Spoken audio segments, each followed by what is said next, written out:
It is crazy. It's like we don't.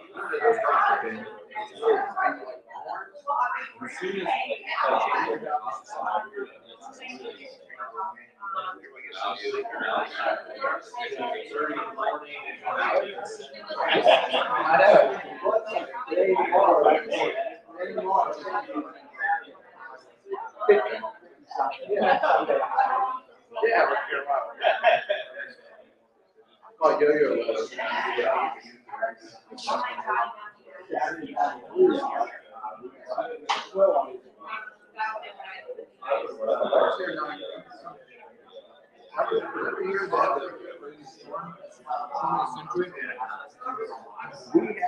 All right.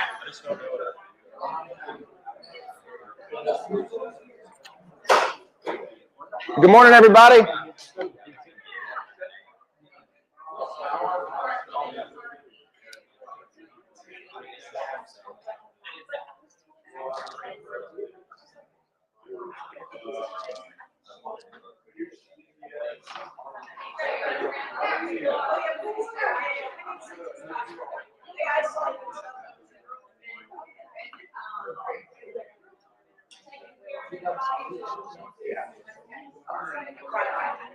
Cool.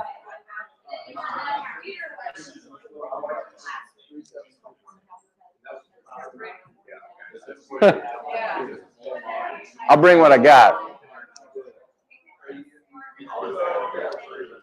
Well, good morning, friends. We'll go ahead and get rolling.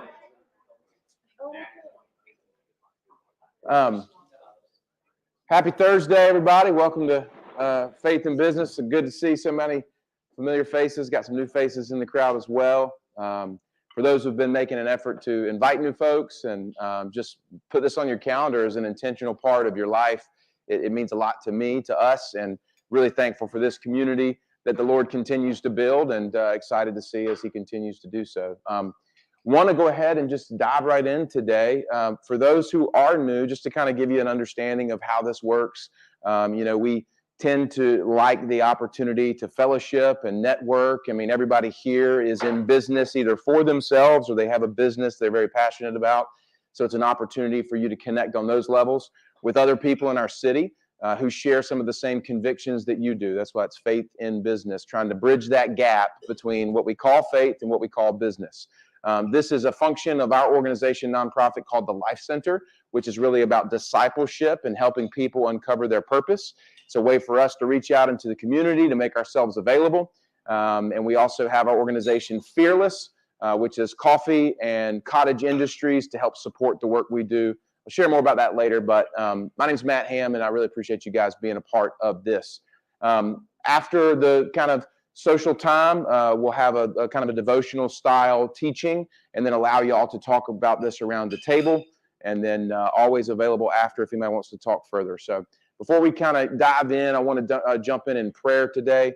So actually, my dad's here. I just want to honor Dad for being a part of this and ask Dad if you would open us up in prayer. Dear Heavenly Father, thank you so much for another beautiful day, being able to enjoy your creation.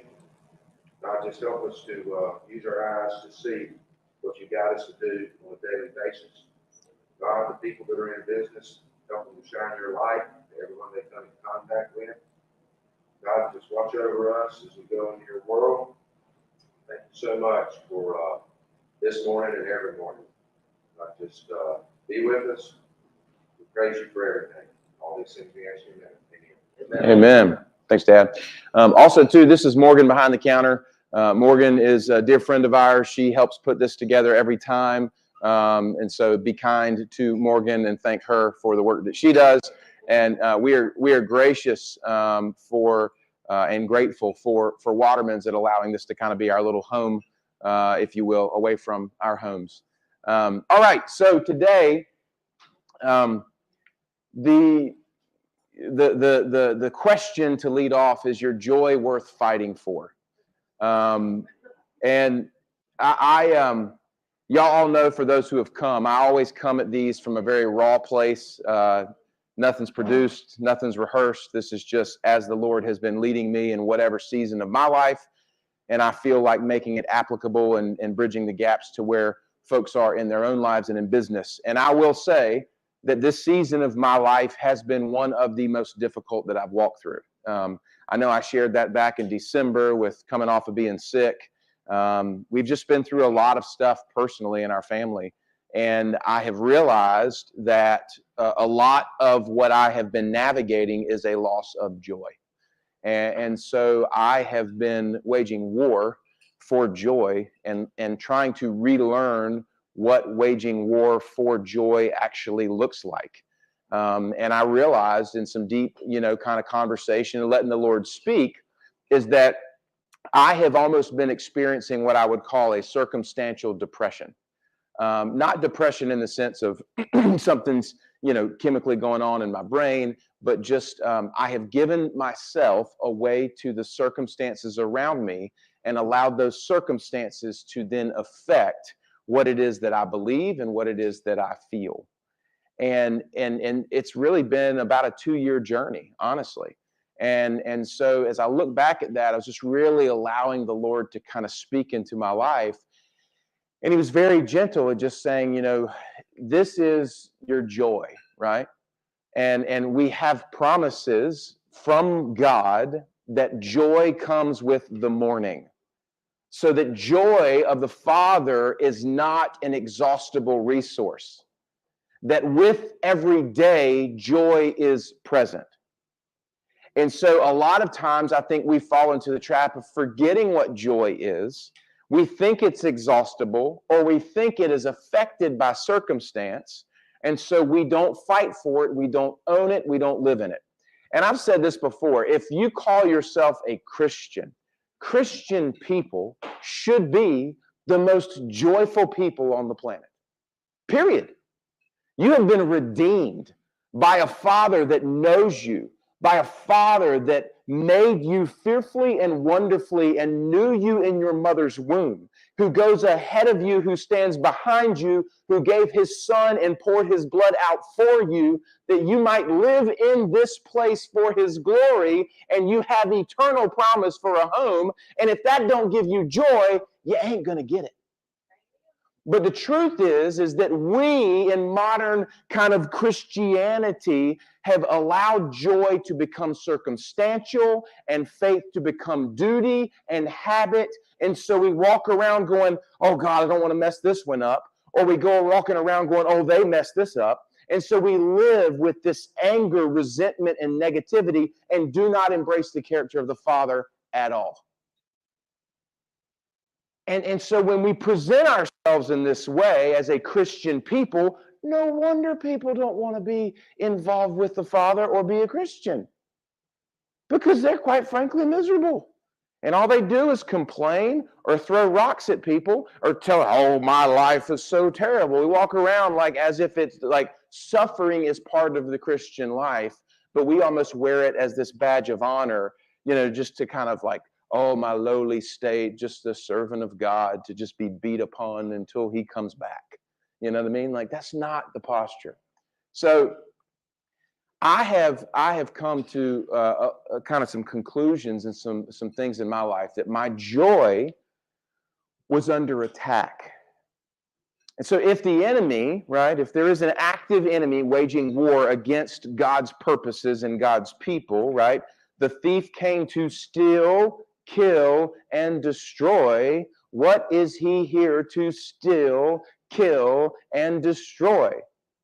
Joy, purpose, values, significance, love, all of these things. This is his purpose.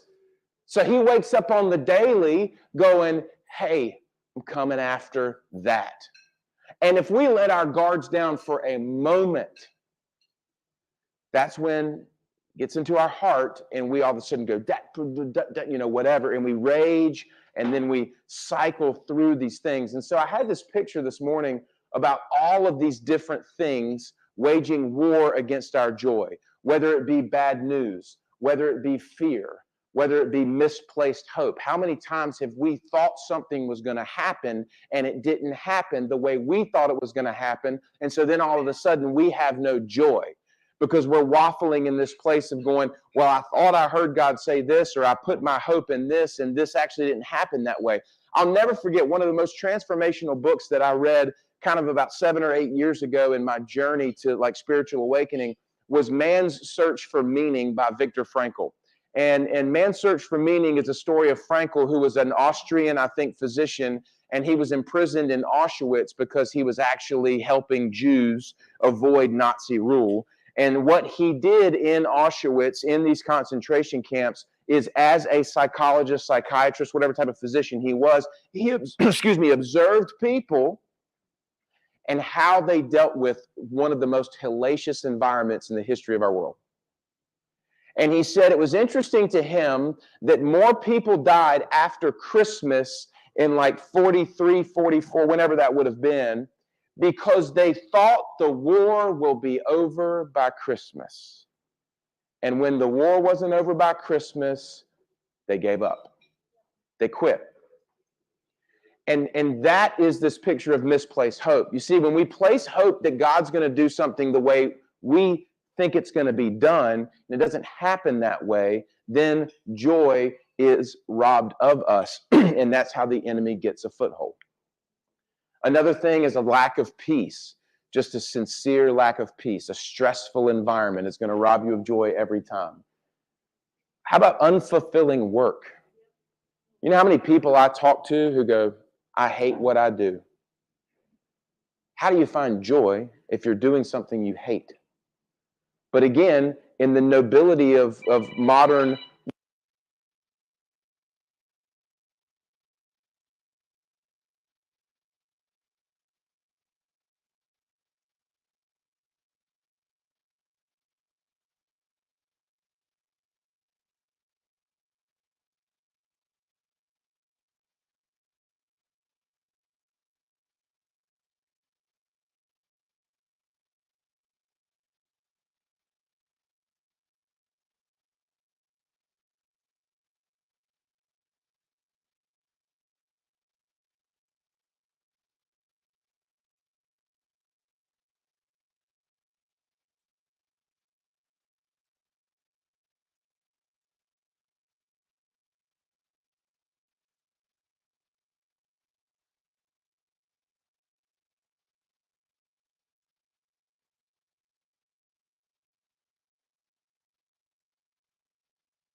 Freedom. Anybody else? Okay. Like a gusto for life. Okay. Peace, fulfillment, happiness. All of these things, right? It matters how you define joy. So if you don't feel contentment or enthusiasm or gusto or happiness or whatever, then you don't have joy, right? So it matters how you define it. The Webster's defines joy as a feeling of great pleasure and happiness. Isn't it interesting that a feeling of great pleasure could be something that you get after shooting up with heroin? Is that joy? It's interesting, right? Think about that. Think about the things we substitute joy for in our life. Because we're after this, a feeling of great pleasure. I actually think that Webster's does a really terrible job of defining this, honestly. Not good at all, because, I mean, a feeling of great pleasure, hey, I mean, we all know there's natural desires that we could fulfill that would feel pleasurable, but they ain't right, and they don't lead to lasting joy. Or happiness, right? And have a boatload of money and, buy a boat and go cruising up and down the intercoastal or whatever, but it's all going to fade at some point in time. So we have to define what joy is for us, what joy is to the Father. What does the Lord say about joy, right? Joy is a fruit of the Spirit. Joy is what is born when people are residing in the Spirit of God. Joy is a byproduct of being in the presence of God. And it's interesting, and there's a passage, I don't know where it is, but it says, who for the joy set before him, talking about Jesus, endured the cross, scorning its shame, right? He's like, that ain't joy, bro. But there was a joy set before him that allowed him to go through the most difficult, excruciating thing that we could ever imagine. So it really causes us to reconcile what we call joy, what the world calls joy, and how we embrace it. 3 passages of Scripture, going to read them real quick. John 15, Acts 8, and Acts 13, to help us really navigate this idea.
Because maybe you're not abiding in the Father's blessing and praise, so you're seeking it from your boss, and that's why you don't have joy. Ooh, little different. A little different. Maybe you got mad at a lack of joy because the client canceled the purchase, but in reality, you're trying to find your value and your worth and how successful you are, so you're not abiding in the Father who calls you a son. You're trying to